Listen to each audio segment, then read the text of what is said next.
पूर्व उपराष्ट्रपति धनखड़ साहब क्या राहुल गांधी के गिरफ्त में हैं? क्या राहुल गांधी के दफ्तर के आसपास हैं? क्या कांग्रेस की मदद कर रहे हैं? राहुल गांधी ने पूर्व उपराष्ट्रपति धनखड़ साहब को लेकर आखिर बयान क्यों दिया? राहुल गांधी ने क्या कहा, जरा उसको समझ लीजिएगा, और उसके बाद बीजेपी या भाजपा के लोग क्या करें उसको समझ लीजिएगा। उपराष्ट्रपति के चुनाव होने वाले हैं, इंडिया गठबंधन और एनडीए गठबंधन का बयान उम्मीदवार आ चुका है और अब नामांकन होना बाकी है और उसके बाद जो है दर्शकों चुनाव हो जाएगा। अगले महीने नया उपराष्ट्रपति मिल जाएगा देश को। लेकिन इससे पहले जो पूर्व उपराष्ट्रपति धनखड़ साहब है वो कहाँ गायब है, वो लापता कहाँ है, अब तक क्यों नहीं लोगों के सामने आ पा रहा है? जो पद पर रहकर जब वो खुलासा कर सकता है, जो पद पर रहकर सरकार के खिलाफ बोल सकता है, जो पद पर रहकर कृषि मंत्री की जो है बैंड बजा सकता है, वो पद छोड़ने के बाद, इस्तीफा देने के बाद आखिर वो गायब कहाँ है? इस देश में है भी या देश से लापता हो गए? सबसे पहले सुप्रीम कोर्ट के वकील कपिल सिब्बल साहब ने ये आरोप लगाया और ये बात अमित शाह जी से बजबते कहा प्रेस कॉन्फ्रेंस कर कि आखिर पूर्व उपराष्ट्रपति धनखड़ साहब कहाँ लापता हो गए? क्या उनको गायब किया गया? क्या अमित शाह जी उनको कैद कर लिए हैं? क्या हिरासत में ले रखे हैं? आखिर क्यों ऐसा कर रहे हैं? हम सुप्रीम कोर्ट जाएंगे, एफआईआर दर्ज करेंगे इसके खिलाफ। उसके बाद और भी लोगों ने अपनी बातें रखी। इसको लेकर अखिलेश यादव ने लगातार सवाल पूछा और कल राहुल गांधी ने कह दिया कि पूर्व उपराष्ट्रपति धनखड़ साहब कहाँ है? ये तो चिंता का विषय है। जो आदमी पद पर रह के जब मुखर होकर बोल सकता था और आज जब पद छोड़ दिया है उसके बाद उनको बोलने से डर क्यों लग रहा है? क्या सरकार कुछ छुपाना चाहती है? क्या सरकार जो है कुछ देश से बचाना चाहती है? क्या पर्दे के पीछे कुछ खेल हो रहा है? और ये जानना सबका हक है कि पूर्व उपराष्ट्रपति धनखड़ साहब हैं कहाँ। दर्शकों को कहीं ना कहीं ये सच्चाई तो है और भाजपा ये कह रहे हैं कि राहुल दरअसल इंडिया गठबंधन का समर्थन कर रहे थे, उनके समर्थन में सवाल पूछ रहे थे, इसीलिए उन लोग जो है इस तरह से बात कर रहे हैं। देखिए, सियासत में आप कुछ भी कह लीजिए, लेकिन ये संवैधानिक सवाल है, ये जेन्युइन सवाल है, ये बेसिक सवाल है। राहुल गांधी आखिर जो कह रहे हैं, कपिल सिब्बल जो कह रहे हैं, अखिलेश यादव जो कह रहे हैं, वो बिल्कुल सही कह रहे हैं और तर्क वाला सवाल है। और मैं भी ये कह रहा हूँ, कपिल सिब्बल कहाँ गायब हैं पूर्व उपराष्ट्रपति धनखड़ साहब? क्या कोई सच छुपाना चाहते हैं? क्या मोदी जी, अमित शाह जी पूरी तरीके से फंस रहे थे या सरकार का कोई पोल खोलना चाह रहे थे या कुर्सी खतरे में थी? अगर वो गायब है या लापता है तो बोलना चाहिए, देश के सामने आकर प्रेस कॉन्फ्रेंस करना चाहिए। जब वो पद पर रहकर, जब खुलेआम कृषि मंत्री को वो जब बैंड बजा रहे थे, जब सरकार जस्टिस यशवंत वर्मा पर बोल रहे थे, तो फिर अब क्यों बोलने से ऐतराज़ है? क्या सरकार ने उन पर दबाव डाला है? क्या उनको कैद कर लिया? क्या हिरासत में ले लिया है? अगर ऐसा है तो ये चिंता का विषय है। फिर उनको आकर बोलना चाहिए, क्योंकि वो कोई आम शख्स नहीं है, वो पूर्व उपराष्ट्रपति है और वो संविधान की रक्षा करना जानता है, लोकतंत्र की रक्षा करना जानता है। और ऐसे लोगों की चुप्पी, इसका मतलब देश में चिंता का विषय है। ऐसे लोगों की चुप्पी ये बताता है कि कहीं ना कहीं सरकार कोई बड़े स्कैम में थी, कोई बड़ा जो है कांड करने वाले थे जिससे बचने की कोशिश कर रही है। और जस्टिस यशवंत वर्मा का भी मामला लापता है और उन्हीं के बोलने की वजह से ये कांड हुआ, कुर्सी गई, पद छोड़ना पड़ा, इस्तीफा दे दिया, भले ही हवाला जो है बीमारी का दे दिएगा, स्वास्थ्य का दे दिएगा। तो दर्शकों, ये सदन के अंदर जो चल रहा अमित शाह जी के विधेयक को लेकर, बिल पेश को लेकर, जस्टिस यशवंत वर्मा और पूर्व उपराष्ट्रपति धनखड़ साहब को लेकर, चुनाव आयोग के एफआईआर को लेकर, ये तमाम तांडव आप देख रहे हैं। लेकिन इसके बीच में बारीकता आप समझ रहे हैं कि खेल क्या है, सरकार की मंशा क्या है, विपक्ष की मंशा क्या है, और इस मुल्क के लोगों के आँख में धूल कौन झोंक रहा है, कौन लोगों को गुमराह कर रहा है, कौन किसके हक में बिल ला रहा है, कौन किसके हक में बोल रहा है, कौन किसके हक में नहीं बोल रहा है। ये आप अच्छे से समझ रहे हैं, परख भी रहे हैं और देख भी रहे हैं कि देश में हो क्या रहा है। युवा परेशान है, महिलाएं परेशान है, देश के नागरिक परेशान है।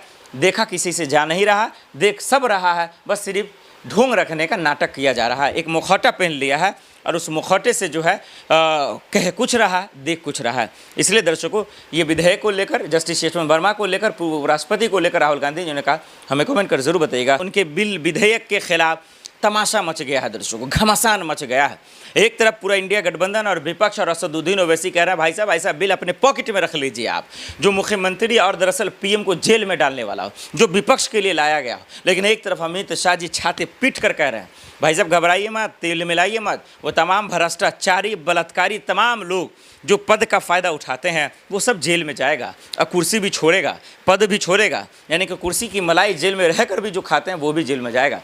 क्यों सदन के अंदर इतना हंगामा मचा हुआ है, क्यों बवाल मचा हुआ है? कभी जस्टिस यशवंत वर्मा को लेकर, कभी पूर्व उपराष्ट्रपति धनखड़ साहब को लेकर, कभी ऑपरेशन सिंदूर को लेकर, कभी चुनाव आयोग के दिए गए SIR को लेकर क्यों इतना बवाल मचा हुआ है, उन चीज़ों को मत समझिए। सिर्फ अमित शाह जी के 3 विधेयक जो बिल पेश हुए हैं, अभी पास तो हुआ नहीं है, उस पर समझिए कि क्या है पूरा कानून, क्यों इतना बगावत मचा हुआ, क्यों इतना तांडव मचा हुआ सदन के अंदर, क्यों बिल फाड़ने की नौबत तक आ गए, मुंह पे फेंक दिया गया फाड़ कर। ये समझिए दरअसल क्या खेल है। देश के गृह मंत्री अमित शाह जी सदन के अंदर बोल रहे थे, पार्लियामेंट सेशन चल रहा है दर्शकों, और ये बताया गया कि दरअसल जो है संविधान में संशोधन के लिए 130 की बात कर रहा हूँ कि एक बिल आया। आसान भाषा में समझिए, ज़्यादा कानूनी पेज को मत समझिए, सिर्फ आसान भाषा में ये समझिए कि 3 विधेयक के अंदर एक विधेयक अमित शाह जी ये लेकर आ रहे हैं कि अगर ED के छापा से, CBI के छापा से, या किसी भ्रष्टाचार में या किसी स्कैम में या किसी भी गलत चीज़ में सम्मिलित होते हैं या पाए जाते हैं कोई मुख्यमंत्री या मंत्री या फिर प्रधानमंत्री, तो उनको अगर हिरासत में बच जाते हैं और वो 30 दिन तक रह जाते हैं, तो फिर उनको जो है वो जेल में जब रहेंगे तो उनको अपना पद छोड़ना पड़ेगा। जैसे कि अरविंद केजरीवाल थे, वो इस्तीफ़ा नहीं दिया उन्होंने, जैसे कि सुरेंद्र साहब ने, हालांकि उन्होंने तो दे दिया था, ये तो अच्छी खबर है। तो अब विपक्ष वाले का कहना है कि भाई ये विपक्ष को जेल में डालने के लिए किया गया है, बदला लेने के लिए क्या। लोग ये भी कह रहे हैं कि अभी SIR का जो मामला चल रहा है, चुनाव आयोग जो फंस गया, उससे बचने के लिए ये विधेयक लाया गया। खैर, ये आपने समझ गया आसान भाषा में दर्शकों कि अगर कोई मंत्री, कोई प्रधानमंत्री या कोई मुख्यमंत्री किसी चीज़ में अगर पकड़ा जाता है या पाया जाता है किसी स्कैम में, किसी भ्रष्टाचारी में, तो उनको जेल अगर हिरासत में लिया जाता है और 30 दिन हो जाते हैं तो उनको अपना पद छोड़ना पड़ेगा।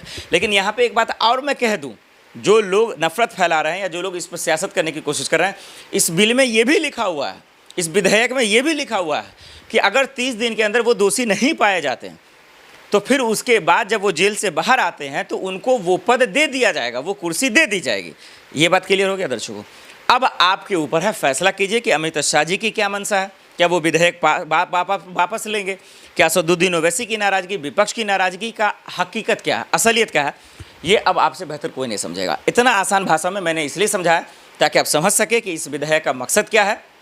हालांकि हमारा आप देख रहे हैं सुप्रीम कोर्ट बार बार फटकार तो लगा ही रहा है, खास करके किसको, सुप्रीम कोर्ट फटकार लगा रहा है ED को, CBI को, देश के केंद्र की एजेंसियों को कि भाई आप राजनीतिक के इस्तेमाल क्यों किए जा रहे हैं, क्या आपका अकल है या अकल बुद्धि मर गई है, आप राजनीति के इस्तेमाल क्यों आसानी से किए जा रहे हैं, क्या आपको फ़ायदा होता है, क्या प्रॉफिट होता है, उसके बाद ED CBI को नहीं होता है। अब अरविंद केजरीवाल की बात कर लीजिए, मनीष सिसोदिया की बात कर लीजिए, संजय सिंह की बात कर लीजिए, सबको जेल में आपने ठूस दिया, आपके पास सबूत था नहीं, वो निकल गए, लेकिन उसके बाद आपने उनकी पार्टी को निस्तो नाबूद कर दिया, ख़त्म कर दिया।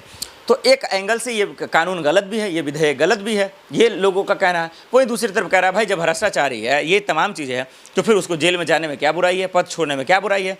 सबके अपनी अपनी राय है, अपना अपना तर्क है, अपना अपना लॉजिक है, लेकिन हम जनता जनार्दन है, आपकी बड़ी अदालत है, आपसे बड़ा अदालत नहीं है, आपसे बड़ा फैसला कोई कर नहीं सकता, क्योंकि आप मंसूबा को भी समझते हैं, लोगों की बारीकता को भी समझते हैं, मंत्रियों के खेल को भी समझते हैं कि इसमें क्या खेल है। वहीं राहुल गांधी ने उपराष्ट्रपति धनखड़ साहब को लेकर क्या कुछ कहा, आइए वो बता देते हैं।